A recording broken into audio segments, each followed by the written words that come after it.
नगर निकाय चुनाव में कांग्रेस को फिर से एक बड़ा झटका लगा है। उत्तराखंड कांग्रेस के पूर्व प्रदेश सचिव सरिता नेगी ने कांग्रेस का दामन छोड़ बीजेपी ज्वाइन कर ली है।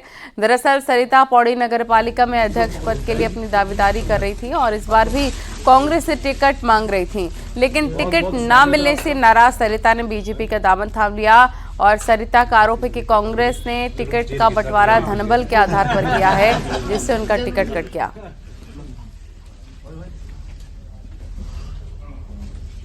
कांग्रेस जब इस समय बुरे दौर से गुजर रही है तो हमने ये कहा कि इस समय आपको विनिंग कैंडिडेट पर मुहर लगानी चाहिए, लेकिन हमारा जो जिला यहाँ की जो पौड़ी की जिला कांग्रेस कमेटी थी, उन्होंने कहा कि भैया हमने 27 लाख रुपए खर्च कर दिए हैं और उस पर नहीं मोहर लगेगी किसी वरिष्ठता पर या किसी के काम पर या किसी की LI रिपोर्ट पर या किसी के सर्वे पर। यदि मोहर लगेगी तो हमारे पैसे पर, और पैसे पर के दम पर हम टिकट लाके दिखाएंगे। ये आज आपके सामने है कि जो महिला 1 साल पहले पार्टी में सम्मिलित होती है, जिनका भी कोई जनाधार नहीं है, जिनको कोई पहचानता ही नहीं है, उस व्यक्ति को टिकट दे दिया गया।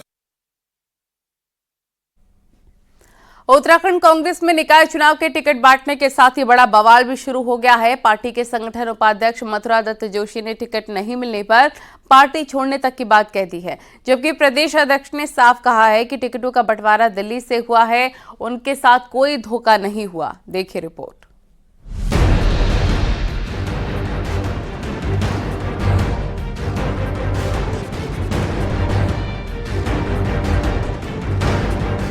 पिथौरागढ़ में कांग्रेस का टिकट आखिरी वक्त तक अटका रहा। एक तरफ तो विधायक मयूख महर ने विद्रोह की मशाल उठा ली है, तो वहीं दूसरी तरफ पार्टी के बड़े नेता संगठन उपाध्यक्ष मथुरा दत्त जोशी ने पार्टी छोड़ने तक का ऐलान कर दिया है।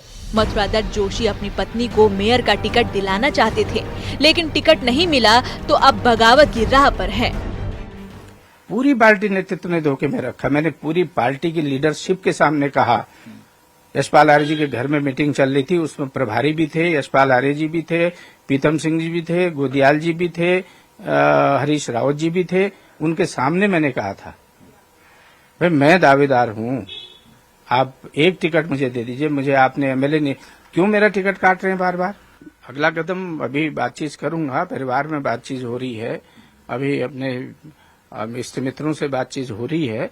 और क्योंकि दुख इस बात का है कि 48 साल जिस पार्टी को सींचा है, जिसमें काम किया है, अगर उस पार्टी को त्यागने से पहले बहुत सी पहलुओं पर विचार करना पड़ेगा। मथुरा दत्त जोशी के दावों पर कांग्रेस प्रदेश अध्यक्ष करण महारा ने बड़ा खुलासा किया है।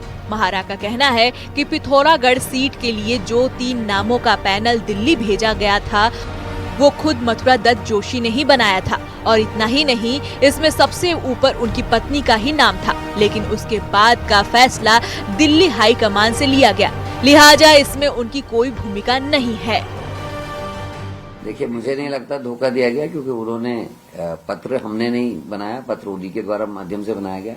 उसमें जो लिखा गया है वो अभी मैं क्योंकि सार्वजनिक नहीं करना चाहता, लेकिन वरीयता उन्होंने अपनी पत्नी को दी थी उसमें। और अब पार्टी हर चीज पे तय करती है। दिल्ली वालों ने कौन DCC रहा, किसने कार्यक्रम किए, और अंजू को जो एज मिली वो इस बात पे मिली कि उसने 2019 में जब कोई चुनाव लड़ने के लिए तैयार नहीं था पिथौरागढ़ से, उस समय अंजू लुंठी पार्टी की तरफ से आदरणीय प्रकाश पंत जी की पत्नी के खिलाफ मैदान में उतरी थी और केवल 2400 वोट से उस चुनाव को हारी थी। तो बहुत चीजें देखी जाती हैं, और जब विधायक जी किसी और का समर्थन कर रहे हो, उसके बाद भी अगर पार्टी ने हाईकमान ने डिसीजन किया है तो कुछ सोच समझ के क्या होगा। जोशी जी को उस डिसीजन के संग ज्यादा चाहिए, मेरा मानना है। भारतीय जनता पार्टी में हर अच्छे व्यक्ति का हम सम्मान करते हैं, और भारतीय जनता पार्टी क्योंकि एक विश्व की सबसे बड़ी पार्टी है, और आदरणीय प्रधानमंत्री और हमारे प्रदेश के मुख्यमंत्री के द्वारा जो लगातार प्रदेश का विकास के लिए योजनाएं लाई जा रही हैं, उससे प्रभावित होकर अगर कोई हमारे दल में आता है, हम उसका स्वागत करेंगे। वहीं दूसरी तरफ बीजेपी MD जोशी का पार्टी में स्वागत करने के लिए तैयार है। बीजेपी और कांग्रेस दोनों ही पार्टी में पूरे राज्य में कई जगहों पर बगावत है, लेकिन इतने बड़े पद पर मौजूद नेता का इस तरह से बागी होना और निकाय चुनाव से ठीक पहले पार्टी छोड़ने की धमकी देना बड़े सवाल खड़े करता है।